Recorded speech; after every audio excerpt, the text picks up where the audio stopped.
존귀와 영광과 찬양을 받으시기에 합당하시고 또 전지전능하셔서 우주와 천하 만물을 창조하시는 가운데 오직 우리 인간만 하나님 형상 가진 존재로 창조해 주셔서 하나님 이 땅에 살아갈 때도 하나님 안에 살아갈 때 가장 행복하고 가치 있는 삶을 살 뿐만 아니라 영원토록 이제 천국 가서도 하나님 보좌에서 누리며 살아갈 수 있는 은혜 주신 것 참으로 감사를 드립니다. 그러나 인간이 어리석어 불순종하다가 사단에게 속아 죄를 짓고 이 땅에 떨어져 오만 가지 고통을 당하다가 결국은 지옥에 갈 수밖에 없었는데 하나님께서 우리를 긍휼히 여기시고 사랑하여 주셔서 예수님을 이 땅에 보내주심으로 말미암아 누구든지 이제 이 예수님을 나의 구주로 영접할 때 하나님 자녀된 신분과 권세를 누릴 뿐만 아니라 땅끝까지 이 복음을 증거할 수 있는 축복을 주신 것 참으로 감사를 드립니다. 오늘도 사랑하는 모든 성도들이 강단 메시지의 제자가 되어서 세계 237 나라 5천 종족 살릴 때까지 영적으로 성장할 수 있도록 성령 충만하니 역사하여 주옵소서. 오늘도 말씀을 통하여 힘을 얻고 치유를 받을 뿐만 아니라 이 복음을 위하여 생명을 걸어야 할, 올인해야 할 이유를 발견하는 은혜의 시간이 될 수 있도록 역사하여 주옵소서. 모든 성도들이 말씀을 통해서 응답과 해답을 얻을 뿐만 아니라 구체적으로 나에게 천명 사명으로 주시는 그 미션을 발견하는 축복된 시간이 될 수 있도록 인도하여 주옵소서. 그리스도의 신 예수님의 이름으로 감사하며 기도드리옵나이다. 지난주 일본 집회에 다녀왔습니다. 렘넌트 집회였는데요. 수년 동안 코로나 때문에 집회를 갖지 못하다가 이번에 일본 전역에서 또 한국에서 가서 한 600명 정도 모여서 은혜로운 그런 집회를 가졌습니다. 제가 1990년도에 신학대학원에서 우리 신학생들을 이제 데리고 일본에 갔었어요. 동경에 갔는데 어떻게 기억이 정확하게 나지는 않는데 어떤 계기를 통해서 무슨 어느 교회에서 그 행사가 있다고 해서 그 행사장에 갔었어요. 근데 행사장에 갔는데 그 내용이 뭐였냐면 그 미국 선교사님이 20년 동안 일본 선교를 하다가 한 명도 전도 못하고 그 한국 선교사님에게 그 예배당과 건물은 있으니까 넘겨주고 떠나는 행사를 하는 그 날이었어요. 일본 선교에 해야 되겠다고 마음 먹고 갔는데 20년 선교에도 한 명 전도 못하는 게 일본이구나. 이런 이제 불신앙이 저에게는 오히려 각인이 되었죠. 그 후로 이제 노방전도 하면서 그때는 찬양하는 것밖에 없으니까 전도지 나눠주고. 근데 그걸 주는데 일본 사람이 성격을 잘 몰랐죠. 근데 전혀 안 받는 거예요. 한국은 뭐 그러니까 받아라도 주는데. 그래서 너무나 전도하기가 어려운 현장이 일본이구나. 이런 생각을 이제 가지고 있었는데 이번에 우리 교단에서 선교 현장을 보니까 렘넌트도 선교사도 중직자도 청년들도 얼마나 응답을 받는지 우리만 일본을 살릴 수 있겠구나 이런 생각을 갖게 되는 그런 계기였습니다. 또 이번엔 좀 특이한 부분이 있었는데 선교사님 그 따님이 똑똑하고 초등학교 때부터 갑자기 그 통역을 했었는데 신학교 통역을 할 때도 항상 하고 그랬는데 어느 날 갑자기 통역자가 없어져가지고 초등학교 때부터 신학 강의를 통역했어요. 그 딸이 통역사가 갑자기 없어져가지고 이제 그래서 한국 통역을 잘하죠. 그런데 이제 똑똑하고 근데 이번에 갔더니 그 우리로 말하면 시의원 서울시다 그러면 시의원에 출마를 하더라고요. 그래서 분위기가 여러 명이 이제 이번에 지금 선거 기간이에요. 일본은 출마를 해요. 한 3분 정도가 출마를 해서 본격적으로 그 현장에 가야 돼. 선교사님이 이제 그 랩런트 만나서 여자 랩런트인데 제가 그랬어. 시의원 나가는데 목표는 뭐냐? 그랬더니 일본 국회의원 되는 거라고. 능이 될 수 있을 것 같아요. 얘가. 그래서 현장이나 복음을 문을 열어야 된다. 그래서 그 언니하고 애를 만났는데 그 어머니가 선교사님 사모님이 이제 손주 데리고 2-3살짜리 이제 큰 자기 언니가 애 낳아서 이렇게 끌고 가더라고요. 그래서 이제 나가니까 따님이 나가니 기도 많이 해야 되겠다고 그랬더니 그 3살짜리 2-3살 유모차에 앉아 있으니까 2살 정도 됐는데 그러시더라고요. 얘는 일본 총리가 돼야 된다고. 그래서 내가 그랬어요. 네 어깨가 무겁겠구나. 걔가 선교사님도 기도하고 가족들도 기도하고. 그런데 제가 작년부터 계속 제 마음에 떠오른 것 중에 하나가 그거였어요. 우리 랩런트 중에 그 요셉처럼 일본의 총리가 나왔으면 좋겠다. 일본 정치권들이 다 오늘도 정의 이야기하는데 피해 입는 백성들은 다 너무 성실하고 착해요. 우리 안에도 보면은 일본에서 오신 선교사님이나 그분들이 이번에도 칭찬을 많이 하시는데 아무도 안 도와줬는데도 꾸준하게 그 훈련을 받고 전도를 잘하는 게 뭐냐면 일본에서 온 랩런트들이에요. 그러니까 선진국이니까 그 성실도가 달라요. 그러니까 리더자들은 굉장히 사무라이처럼 못돼 먹었는데 제국주의적인 그런 거. 그런데 백성들은 다 착하고. 2차 대전 때 피해 입은 게 누구냐? 제일 크게 피해 입는 게 일본 백성이에요. 우리도 많이 피해를 입었지만 사실은 일본 서민들이거든요. 그래서 우리가 이 복음으로 그 나라를 살리지 않으면 재앙과 저주. 중국도 마찬가지예요. 백성들은 너무 열정적이고 일본에 가면 중국에 가도요 열심을요 헌신도 잘하고요. 우리 선교사님 한 분도 복음 전했더니 그 남편이 고급 당 간부거든요. 그런데 부인이 너무 열심히 전도하니까 10억을 줘서 야, 너 하고 싶으면 교회해라. 그래가지고 10억을 줘서 코로나 끝나면 그거 가지고 교회하겠다고. 그러니까 그런 헌신 숨어있는 제자들이 많다니까요. 일본도 중국도. 그런데 지난번 말씀드린 것처럼 우리가 도와주지 않으면 안 돼요. 그러니까 중국도 신학교가 없기 때문에 다 신비주의로 잘못된 오직 복음, 이 복음이 아니라 신학교가 없잖아요. 그러니까 가보니까 다 잘못된 길로 가 있어요. 많이. 그래서 우리의 역할이 중요하고 오늘 아모스에서는 그 내용을 말씀드리겠지만 우리가 그들을 복음화시키지 않으면 그 재앙이 우리에게 와요. 그래서 오늘은 아모스를 중심으로 하나님의 말씀을 증거하고자 합니다.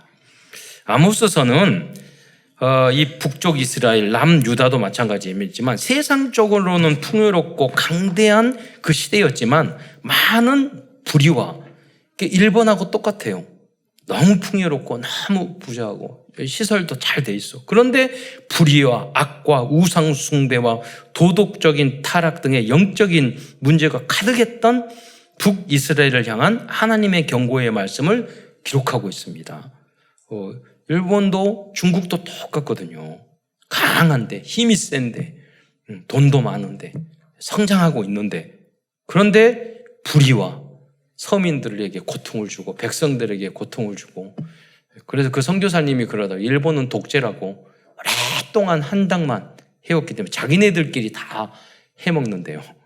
그래서 아베도 이번에 이제 그 역사 공부하셨던 그분 이야기하는데 두 가문이 있는데 일본 총리를 계속해서 두 가문만 해먹는데요. 우리처럼 이제 민주주의 직선제가 아니니까 자민당 안에서 그 안에 들어가지 못하면 정치 리더자가 될 수가 없는 거예요. 그러니까 부패하기가 이루 말할 수가 없어요. 누가 그걸 건드릴 사람이 없어요. 우리가 생각할 때는 일본이 정직하고 그런 것 같잖아요. 정치권은 그러지 않는 거예요. 이러한 현장에 파송된 평범한 목동 출신인 아모스는 남유다 출신이면서 북이스라엘에게 말씀을 전하였습니다. 그런데 우리 무슨 말이냐면 남쪽인데 우리 북도 마찬가지잖아요. 완전 독재로 이 백성들을 너무나도 고통에 빠지게 만들잖아요. 일본도 중국도 다 마찬가지예요. 그러나 그들은 하나님의 선지자 아모스의 강단 메시지를 불순종하다 많은 징계를 받게 되었습니다. 우리가 이 복음을 증거할 때 그 말씀을 붙잡으면 재앙을 면하겠지만 그러지 않으면 계속 계속 고통을 당할 거예요. 제가 일본도 한국처럼 안전한 줄 알았더니 제가 갔는데 거기에 렘넌트가 어렸을 때부터 자랐고 엄마가 이제 목사님이세요. 선교사님이세요. 근데 그 렘넌트가 이제 그 선교하는 그것 때문에 다른 목사님과 다니면서 같이 통역도 해주고 이제 밥 살 때 뭐 이렇게 해주고 그랬거든요. 그래서 좀 이제 저녁 시간이 약간 지나니까 빨리 들어가야 돼요. 뭐 그리고 일본 안전한데 한국처럼 그랬더니 안 그런데요. 일본이 요새 뻑치기 있잖아요. 여자들이 혼자 다니면 저녁에 그 사람 때려서 쓰러뜨리고 훔치는 그런 일들이 계속 일어나고 있대요. 뭐냐면 전체적으로 가난해지니까 이제 그런 사람들이 막 더 일어나기 시작하는 거예요. 예. 그래서 이 복음이 없으면 우상을 섬기면 결국 그 길로 가게 되는 거예요. 그래서 우리가 그걸 살려야 됩니다. 그건 개인도 마찬가지고 가문도 마찬가지고 나라도 마찬가지예요. 하나님의 말씀을 우습게 생각하면 절대 안 됩니다. 재앙과 저주, 고통이 그 개인에게 옵니다. 그 가문에게 옵니다. 그 나라에게 옵니다. 그러니까 가볍게 생각하면 안 돼요.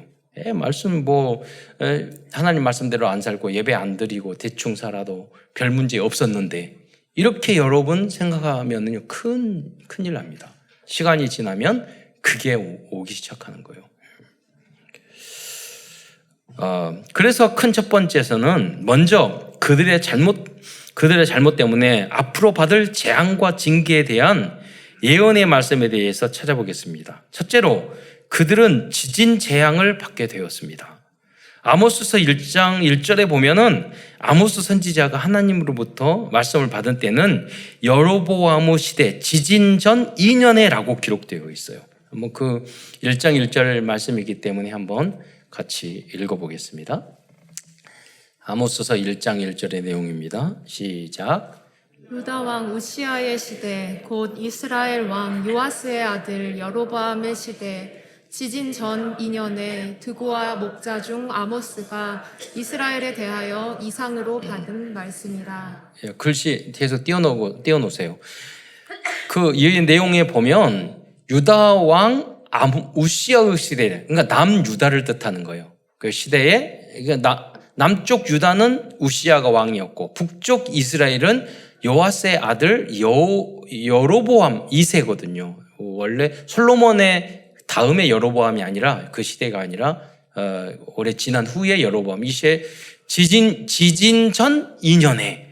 그러면 성경에 지진이라는 말이 별로 안 나오거든요. 그럼 여러분 지진 전이라면 무슨 말입니까? 대지진이 있었다는 거예요. 왜 그럴까? 여러분 아모스가 지진 전 2년의 메시지를 정교의 메시지를 똑바로 신앙생활 해라 바르게 해라 했는데 그 말씀을 붙잡지 않고 대충 신앙생활 하다가 대재앙을 만나게 된 거예요. 2년에. 그 후에 다시 이 메시지를 이제 다시 경고의 메시지라고. 결국은 아모스의 이야기를 안 들었어요. 나중에 세월이 지나니까 어떻게 했냐. 아수르에 의해서 북쪽 이스라엘이 모두 끌려가고 완전히 망하게 돼요. 빅세 722년에. 우리도 마찬가지예요. 개인에게도 계속 하나님은 메시지를 주십니다. 똑바로 신앙생활해라. 바르게 믿어라. 오직 믿음으로 살아라. 네. 너의 능력으로 아무것도 할 수 없다. 말을 하는 거예요. 믿음이 먼저다. 예배가 먼저다. 말씀을 하는 거예요. 그런데 그 언약을 놓치면 나도 망하고 주변도 망하고 우리 후대도 망한단 말이에요. 그래서 이로 보건대 이스라엘에 큰 지진이 발생되었다는 것을 우리가 알 수 있어요. 여러분들이 꼭 알아야 할 것은 어떤 큰 자연재해나 사고가 일어났을 때 혹 그 안에 하나님의 메시지가 있는지 그렇지 않으면 단순한 자연현상인지를 판단할 수 있어야 합니다. 그것은 여러분 개인적인 문제도 마찬가지고 국가의 문제도 마찬가지입니다. 여러분 일본에 원자폭탄 떨어졌잖아요. 예. 거기에 성경하고 계시잖아요. 히로시마에. 그거보다 몇십 배 강한 지금 후쿠시마에 거기에 쓰나미를 통해서 재난을 받고 있잖아요. 다른 게 다 오고 있어요. 그리고 그거를 주도했던 아베는 총 맞아서 죽었잖아요. 그것이 우연입니까? 그런 재앙들이? 아니에요. 하나님은 정신 차리라는 거예요. 그래서 재앙에 대한 몇 가지 관점과 기준을 가지고 있어야 합니다. 여러분, 잘못이 없는데 겪는 고난이에요. 여러분, 나는 아무 잘못이 없고 믿음으로 살고, 인간이 어떻게 완벽할 수 있어요. 그러나 대체로 별 문제가 내가 잘못 없이 하는데 나에게 고난과 광해 같은 것이 온단 말이에요. 그런 인물이 뭐냐면 바울. 전도 잘하고 있는데 감옥에 들어가고 매를 39대를 맞고, 하나님 일을 잘하고 있는데 계속 고통을 당하고 있잖아요. 그건 요셉도 그렇고 욥도 그랬고, 이거는 하나님의 더 큰 계획이 있고 하나님의 훈련 과정이에요. 오히려 축복을 줘요. 그런데 이것은요, 오히려 하나님의 큰 뜻을 얻기 위한 그런 축복의 과정이에요. 그리고 두 번째로, 잘못의 대가로 징계가 오는 경우가 있어요. 이런 빨리 여러분 회개를 해야 하고 반성을 하고 여러분 변화가 필요합니다. 그것을 어떤 책에 보니까 그러더라고요. 한 회사가 망하기 전에는 망하는 준조들이 수백 개가 있다고, 쭉 있다고, 몇 개가. 그럴 때 우리가 조심하지 않으면 결국 망하는 거죠. 개인도 국가도 전조현상이 있다니까요. 그래서 여러분은 생활하면서 아주 사소한 문제가 나에게 터지더라도 크게 회개하고 반성할 줄 알아야 됩니다. 여러분, 제일 희망이 없는 인간이 누구냐면요, 난 별로 잘못한 게 없대. 어찌 인간이 그럴 수 있어요? 자기를 자꾸 변명만 하는 사람.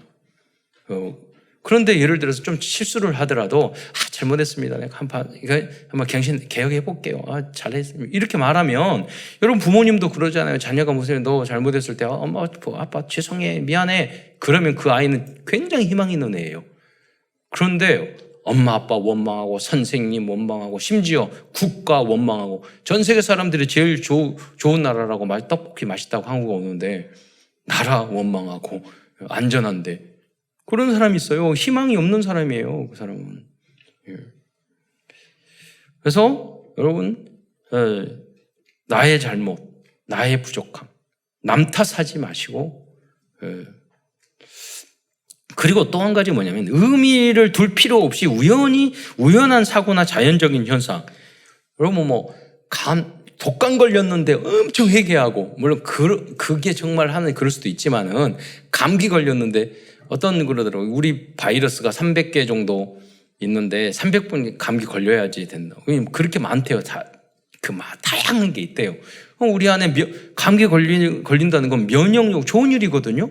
면역력을 증대해주는 그런 시간이거든요, 다들. 어차피, 왜냐면 창세기 3장이니까 우리가 늙고 병들고 죽고 아프고 그런 것들은 다 있는 거예요. 누구나 보편적으로. 어렸을 때 걸어가다가 어린아이가 막 달려가다가 꽉 넘어지면은, 야, 회개해! 이럴 필요는 없거든요. 그 애는 넘어지고 쓰러지고 무릎 까지고. 우리 시대만 해도 그랬어요. 어디 가서 넘어지고 다치고 오면 더 맞았어. 그럼 지금은 애들이 상전이야. 오히려 상전이야. 그래, 우리는 자라면서 위에 어른들 상전으로 모시고, 또 결혼해서 자녀 나니까 상전이고 부인도 상전이고, 그래가지고 어려운 시대에 삽니다. 그런 시대. 그러나 이제 보편적으로 다 있는 일을 가지고 너무 심각하게 할 필요는 없어요. 그러나 여러분이 감기를 걸리더라도 요새 내가 어떤 행동을 잘못을 했는데 걸렸다. 회개해야 돼요. 무엇인가 그래서 항상 기도하고 영적으로 깨어있고, 여러분 예배에 성공해야 한다는 거예요. 왜? 그때 나에게 주시는 메시지를 붙잡아야 되니까. 그래, 그게 행복이에요. 내가 부족하다, 깨달았다. 그리고 여러분이 전도하는 게 뭐가 어렵지 않다니까요. 여러분이 강단 메시지에 대해서 성취되면, 내가 무슨 좋은 응답도 있지만, 내가 이런 잘못을 했는데, 이런 실수를 했는데, 설교 시간에 목사님이 이렇게 말을 해서 내가 찔렸어. 여러분 불신자에게 그 말을 해보세요. 여러분이 잘났다는 것보다도 훨씬 더 은혜 받아요. 그러면 다음에 물어본다고요. 이번에 설교 말씀 뭐였어? 여러분 이렇게 돼야지 여러분 정상이에요. 강단 메시지를 가지고 그 주간에 전도하는 거예요. 성취. 앞뒤 없이 그냥 말해도 돼요. 이번에 목사님이 설교 제목이 이거였는데 누구였는데 이랬어. 말을 하면은요. 들린다니 그게 진리예요. 하나님 말씀이에요. 계속 그 말씀을 하면 그 귀가 열린다고요. 예. 그래서 재앙을 막아주고 복음 속 말씀 속으로 들어오도록 여러분이 만들어줘야 돼요. 그게 전도예요. 두 번째 재앙은 뭐냐면 가뭄이 있을 것에 대해 말씀하고 있어요. 아모스, 이건 정제적인 재앙을 말하는 거예요. 1장 2절에 보면은 목자의 초장이 마르고 갈멜산 꼭대기가 마르리로다 라고 말씀하셨어요. 성경이 뭐라고 그러죠? 내 영혼이, 하나님의 자녀는 잊으면 안 돼요. 내 영혼이 잘된과 같이 범사에 잘되고 강건한다. 우리는 전도와 선교를 열심히 했는데 가정이 풍요로워져. 내가 풍요로워져. 문이 열려. 축복이 쏟아져. 우리는 그렇게 해야지 진짜예요. 끝까지 가는 거예요. 그러지 않는 것은 여러분 그러게 하고 있으면 여러분이 무엇이 문이 닫히고 뭐가 안 되더라도 그거는 잘 되는 거예요.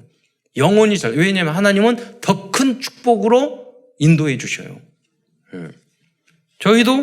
저도 인생상 그럴 때가 많았어요. 하나님이 어떤 것을 문을 막어. 어떤 것을 안 되게 해.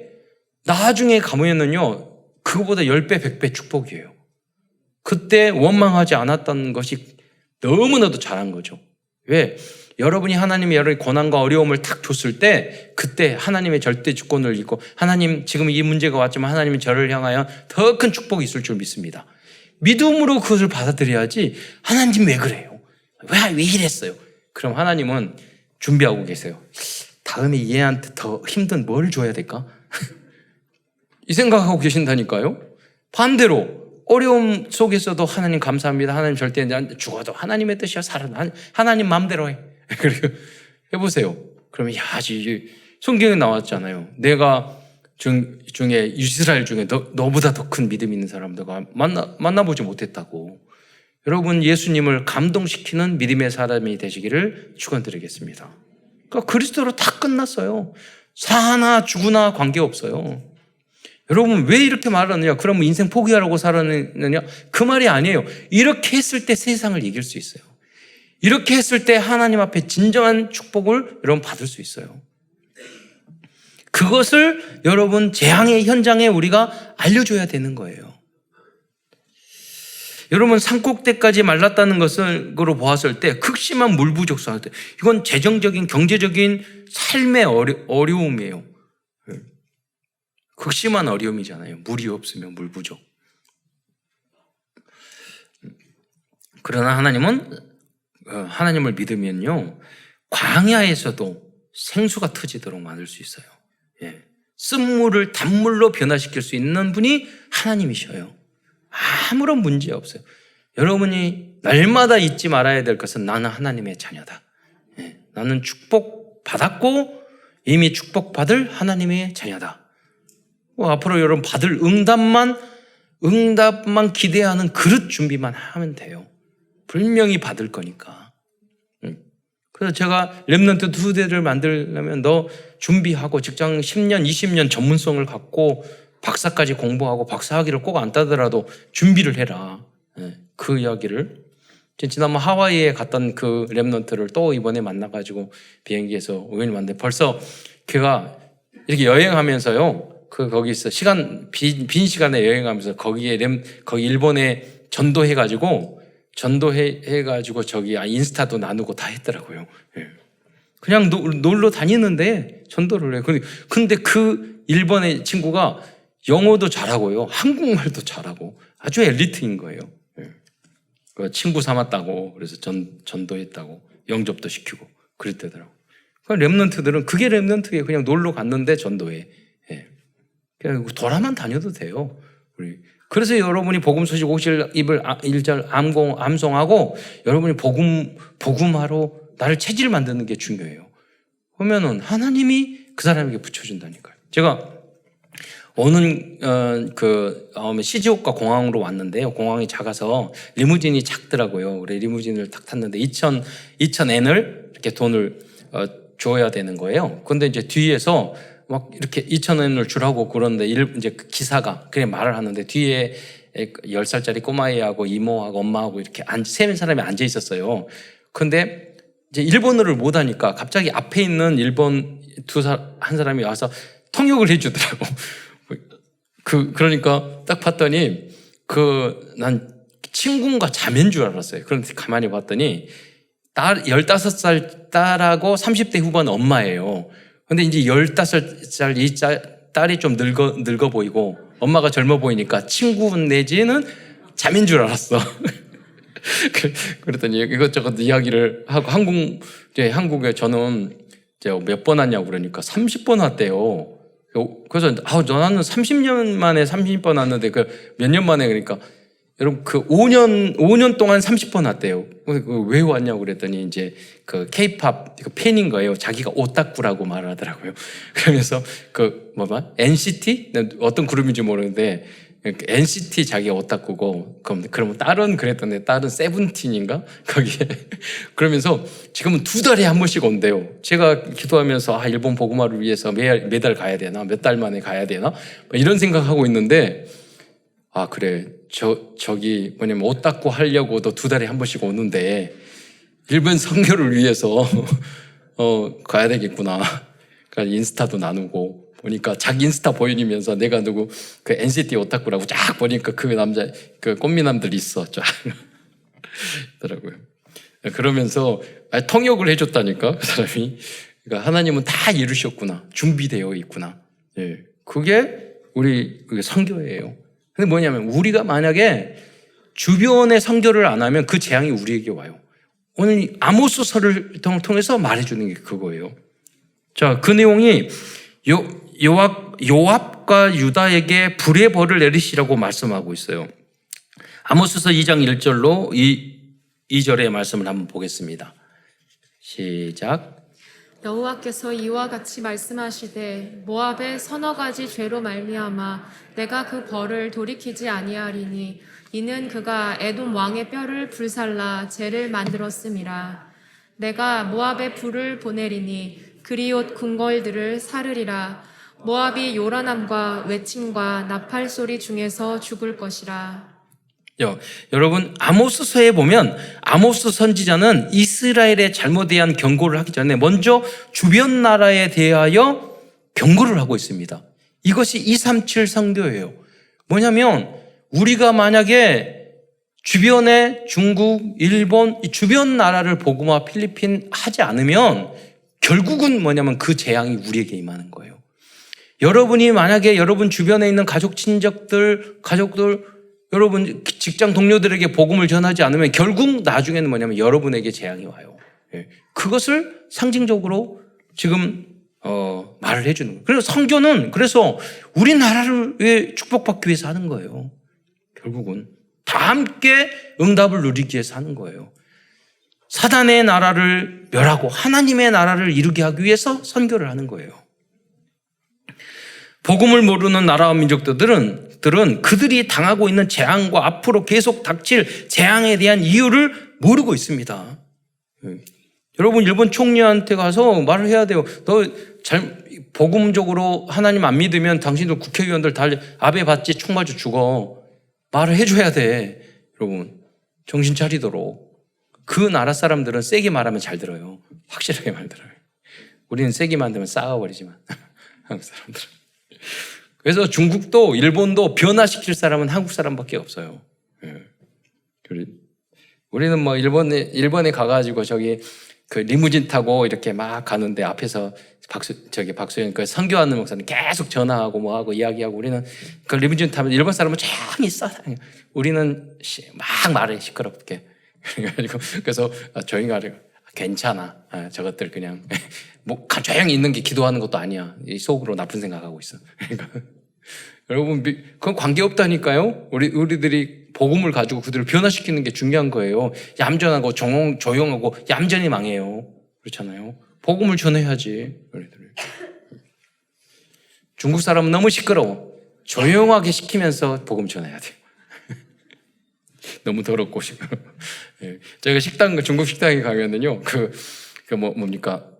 이제 떼군 놈 그러는데 중국 가면 식당 바닥에 바닥에 다 휴지가 있어. 우리는 닦으면 그 화장지 같은 거 모아놓으면 이렇게 치우잖아요. 손님이 나가면. 근데 그 식사는 그냥 바닥에 버려. 다 호텔이나 좋은 데 안 구시면 그런 데가 일반 서민들은 많이 그러더라고요. 예. 그래서 선교사님한테 말했어요. 음식을 만들 중국 음식 하면서 이 중국 여기서 어떻게 만드세요? 어떻게 만드는 거예요? 이런 거 그랬더니 중국에서는 음식 먹을 때 물어보면은 알면 먹지를 못한대. 그러니까 물어보지 말고 먹으라고. 또 그러더라고요. 가끔 그런 뉴스가 나오긴 하더라고요. 이 재앙의 원인과 하나님을 떠난 삶을 우리가 살았을 때 계속되어질 재앙에 대하여 경고하고 예방해 주어야 하겠습니다. 이것이 우리들이 도전해야 될 2, 3, 7 나라 5천 종족을 향한 선교입니다. 아모스서 2장 5절 말씀도 보겠습니다. 여기에도 불을 통한 징계를 말씀하고 있습니다. 아모스서 2장 5절. 아모스 2장 시작. 내가 유대의 불을 보내리니 예루살렘의 궁궐들을 사르리라. 예. 여러분, 주님께서 우리를 위하여 고난을 다 당하시는 것은 그 재앙과 저주에서 빠져나가기 위해서 고난을 당하신 거예요. 우리 고난은 필요 없어요, 우리에게. 그러나 이 사단의 머리를 박살내시고 재앙과 저주를 해결하신 이 예수님을 내 텐으로, 내 중심의 조항으로 모시지 않으면 하나님 자녀가 됐어도 계속 오는 게 재앙과 저주예요. 문제예요. 그래서 주인을 바꿔야 되는 거예요, 여러분. 예수 구원 받았지만 주인으로 모시지 않으면, 성령 충만하지 않으면 계속 그게 와요. 그러니까 선교 현장에서 우리가 알려줘야 될 게 그거예요.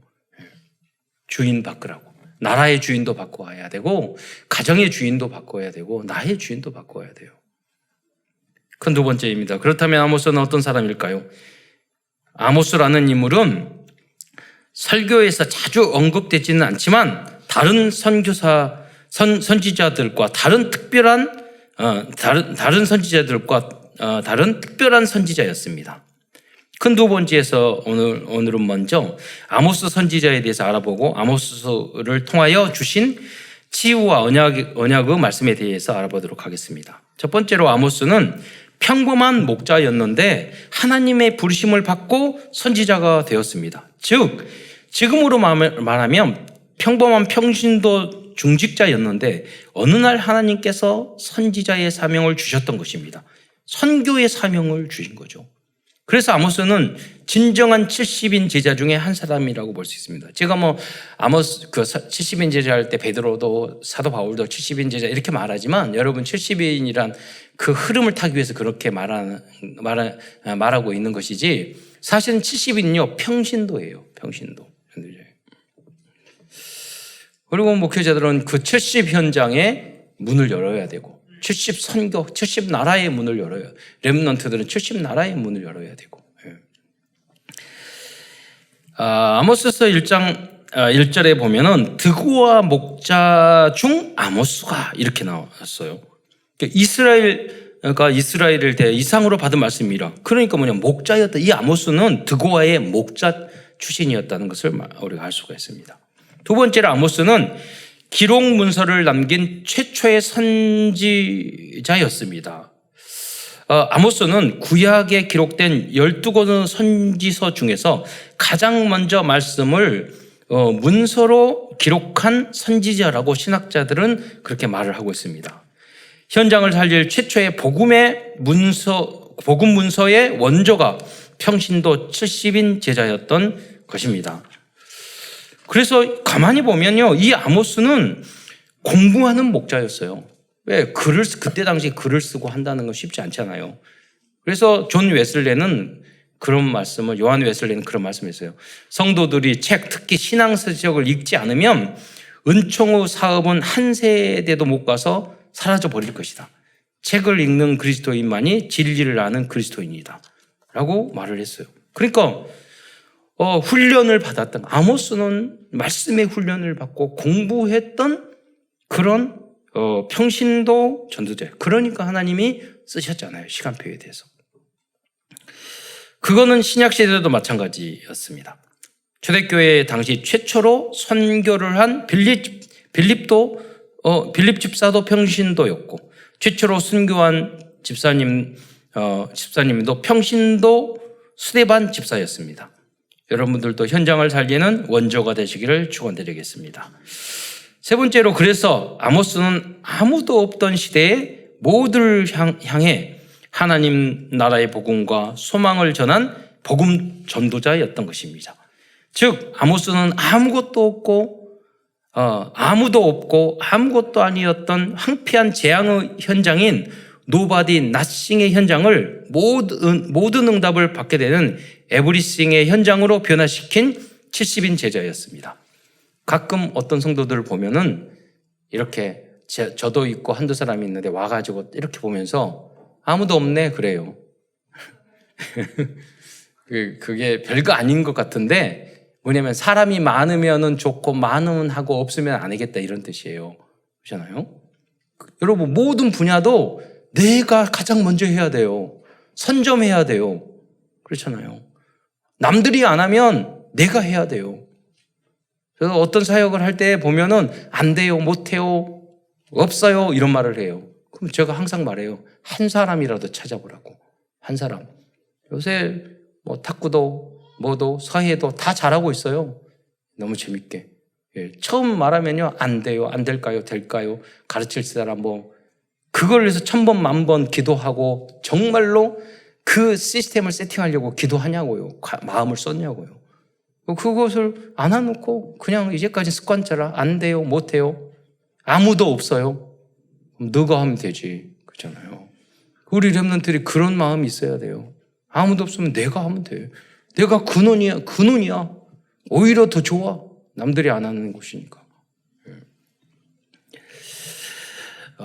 네 번째로 그래서 아모스는 시대의 아픔과 문제를 짊어지고 하나님의 소명 사명을 실현한 진정한 70인 제자라고 인정할 수 있습니다.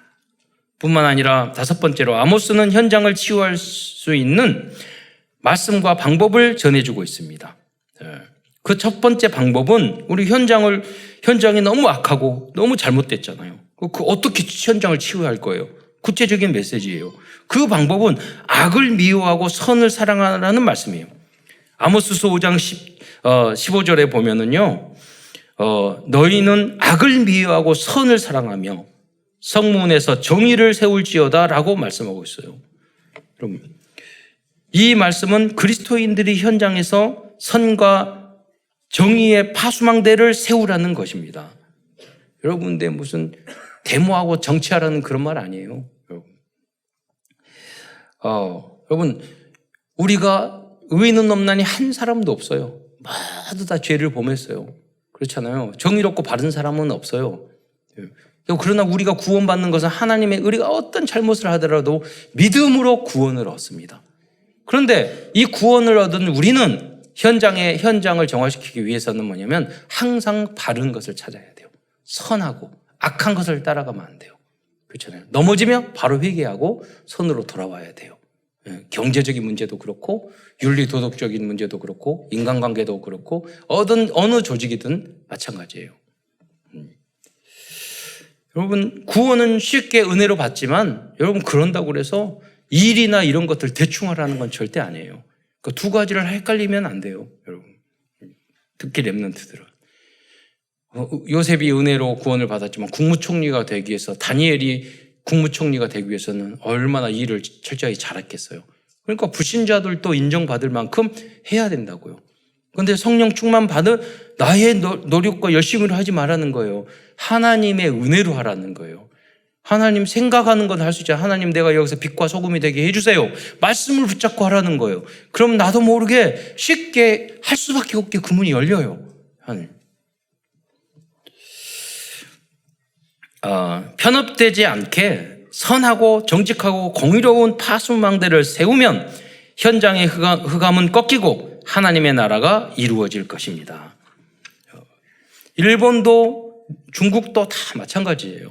그 현장에 정의와 공의를 세우면 돼요. 처음에는 그래요. 저 사람이 아주 바르게 하는데 알고 보니까 하나님의 자녀야. 알고 보니까 70인 제자예요. 그게 빛과 향기이죠. 두 번째, 현장을 치유하는 하나님의 방법은 정의와 공의가 현장에 마르지 않고 강같이 흐르게 하는 것이라고 말씀하고 있습니다. 이 역할을 그리스도인이 담당해야 할 것입니다. 다 함께 아모스서 5장 24절 말씀을 보겠습니다. 시작. 오직 정의를 물같이 공의를 마르지 않는 강같이 흐르게 할지어다. 우리가 한 번은 잘할 수 있잖아요. 그러나 계속 잘하게 하는 것은 쉽지 않잖아요. 마르지 않게 끝까지 흐르도록. 세 번째, 그러면 오직 하나님의 언약과 복음 안에 있으면 만국을 기업으로 얻게 하시겠다고 약속해 주셨습니다. 오직 예수, 오직 기도, 오직 전도 안에 있으면 모든 것이 회복되고 만국을 기업으로 얻는 축복도 누리게 될 것입니다. 우리가 좀 부족하고 연약해도 돼요. 실수하고 넘어져도 돼요. 그러나 기도는 해야죠. 하나님, 주님, 먼저 주님이 내 인생의 주인이 되어주세요. 다 맡기겠습니다. 그리고 제가 현장에 선과 정의를 세우는 하나님의 자녀의 역할을 감당할 수 있게 해주세요. 세상에 타협하지 않고 오직 하나님만 바라보면서 가게, 세상 사람에게 섭섭하지도 말고 사람들 때문에 낙심하지 말고 내가 아무도 없는 곳에서 내가 주역으로 쓰임받게 해주세요. 현장을 살리게 해주세요. 그 기도는 할 수 있잖아요. 그럼 하나님이 거듭나게 해주셔요. 일이나 모든 상황이 복잡할수록요 정의를 따르면 돼요. 바른 것을 공평과 공의를 따르면 돼요. 아모스서 9장 11절로 12절 말씀을 다시 한번 읽겠습니다. 시작. 그날에 내가 다윗의 무너진 장막을 일으키고 그것들의 틈을 막으며 그 허물어진 것을 일으켜서 옛적과 같이 세우고 그들이 에돔의 남은 자와 내 이름으로 일컫는 만국을 기업으로 얻게 하리라. 이 일을 행하시는 여호와의 말씀이니라. 옛 것을 허물어진 것을 다 다시 세우고 만국을 기업으로 주시겠다고 약속해 주셨습니다. 그 응답을 여러분이 누리시기를 축원드리겠습니다. 결론입니다. 오늘도 아모스에 담겨있는 하나님의 CVDIP를 정리하면서 말씀을 마치기로 하겠습니다. 커버넌트 언약과 복음입니다. 아모스는 절대 불가능한 현장에 하나님의 나라를 선포한 70인 제자였습니다. 두 번째, 비전입니다. 우리의 비전은 하나님으로부터 징계를 받을 수밖에 없는 237 나라에 오직 그리스도, 오직 하나님의 나라, 오직 성령 충만의 복음을 전하는 것입니다. 드림 꿈입니다. 만약 우리들이 불신앙에 빠져서 재앙과 저주를 받을 수밖에 없는 현장과 그 사람을 위해서 24시간 기도한다면 25의 응답과 영원한 축복을 받게 될 것입니다. 이미지입니다. 우리는 하나님의 형상과 생기와 에덴의 축복을 받은 하나님의 자녀들입니다. 현장의 문제를 바라보면서 하늘 보좌를 향해 집중하여 기도한다면 영적인 플랫폼, 파수망대, 안테나의 사명을 감당하게 될 것입니다. 프랙티스, 지속적인 실천입니다. 구원의 길을 날마다 묵상한다면 300영접, 30다락방, 3지교의 응답을 누리게 될 것이고 이것이 3천 제자, 40만 제자, 1천만 제자로 연결될 것입니다. 끝으로 말씀운동, 기도운동, 전도운동의 선동꾼이 되어서 개인과 가정과 현장의 재앙을 막는 237 치유 서밋의 주역으로 쓰임받는 모든 성도들과 후대들이 되시기를 축원드리겠습니다. 기도하겠습니다. 사랑의 주님, 참으로 감사합니다. 오늘도 아모스서를 통하여 우리에게 절대적인 미션을 주신 것 참으로 감사를 드립니다. 우리 현장에 우리가 집중하고 그 현장에서 우리가 깊은 기도를 하고 말씀을 붙잡다가 재앙과 저주에 빠져 있는 그 모든 개인과 가정과 가문과 또 나라까지도 살릴 수 있는 저희들이 될 수 있도록 축복하여 주옵소서. 그리스도의 신 예수님의 이름으로 감사하며 기도드리옵나이다.